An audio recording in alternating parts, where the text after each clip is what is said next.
and welcome to Fox Gaming. Today I'm going to paint up some Dwarf Rangers. This painting scheme will be quick and easy, so let's get right into it. I've already based the miniatures with some sand before priming them black.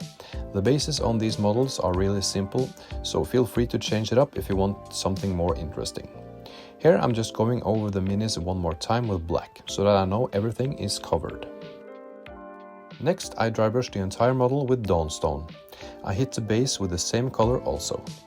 Make sure that you apply a heavy coat of dry brush. This is because we are going to use contrast colors in the later steps. If the model is too dark, the color will not show.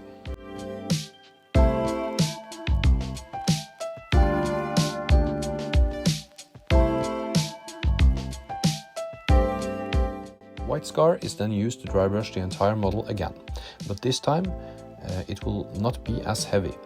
Try to hit the miniature in places that the light would naturally hit. It is important to hit the face here, as it needs some more attention to really pop.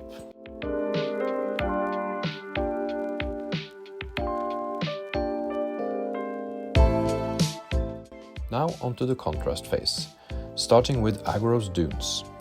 This will go on the leather armor, on the torso on the model, as well as the pants.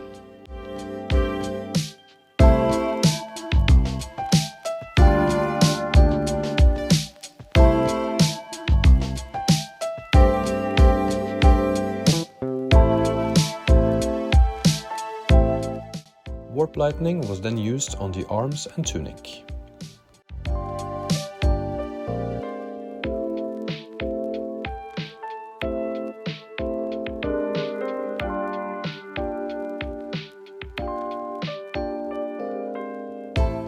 The cloaks was painted with Basilicanum Grey. It is important to water out the paint a little bit, as this color has a tendency to dry a little patchy, and cover up the dry brush we did earlier. I just used water, but you can also use contrast medium if you have it. Next I use Garrick Sewer to paint the boots, belts, straps and quivers.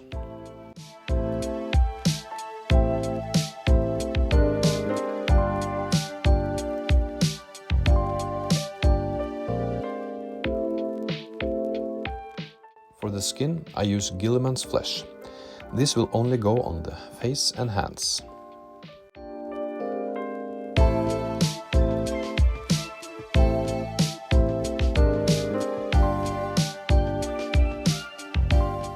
Gore of Fur was used to paint in all the wood details.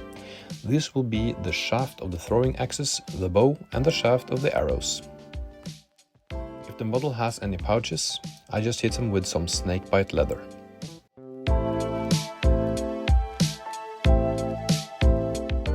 Black Templar is the next color, and this will be only used on the shaft of the two-handed axes.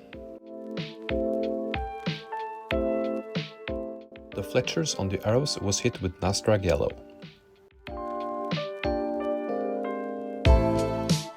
One of the most important aspects of a dwarf is its beard. Here you will have a good opportunity to have some fun. You should have a lot of different colors in your army, as this will give each model some character and it will look really good when they are deployed together. Here I have some examples. The first one is just Nuln Oil to get a grey beard. The second is Wildwood, which gives a medium brown. Gryph-hound Orange gives a very bright orange. Gore of Fur gives a light brown, and Nastrag Yellow makes him blonde. Now onto the metal details. I use Leadbelcher here, but you can use another dark silver color if you want. It is not a lot of metal on these miniatures. I paint the ends of the bows, the belt buckles, throwing axes, two-handed axes and any axes in their equipment.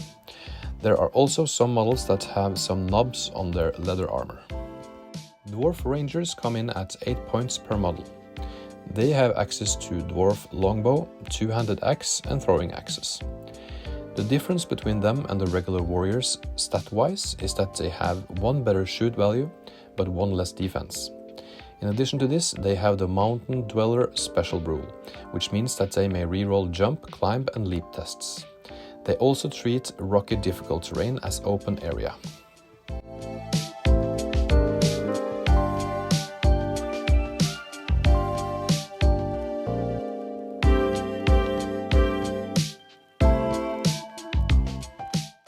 Next I use Retributor armor. The only place I use gold is the details on the quivers. Now it's time to shade the models. I use Seraphim Sepia. I go over the whole miniature with this. Take some extra care on the metal details, as it has a tendency to be too transparent. An argument can be made for not to include the two-handed axe rangers in your army, as the regular warriors have the same option and better defense for the same points. I guess it depends on how you use them, as the Mountain Dweller rule gives them the opportunity to utilize terrain in a better way. The only highlight you need to do in this guide is the metal parts. I use Ironbreaker on all the silver.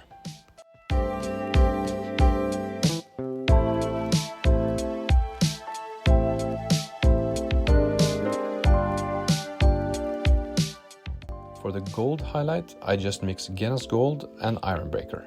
In my opinion, this creates the best effect on gold.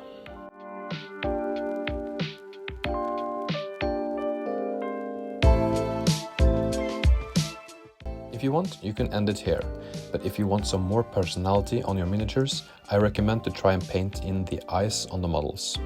Just paint the eyes black and put in 2 white dots in each eye. This can be quite tricky, but take your time. If you mess up, it's just a case of painting over again with black and then white.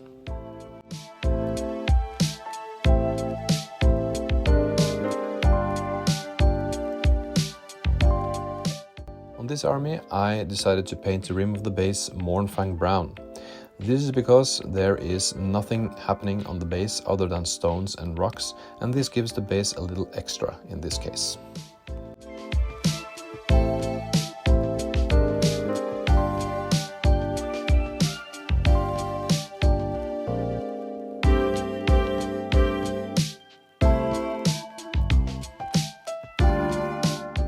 Now the Dwarven Rangers are complete.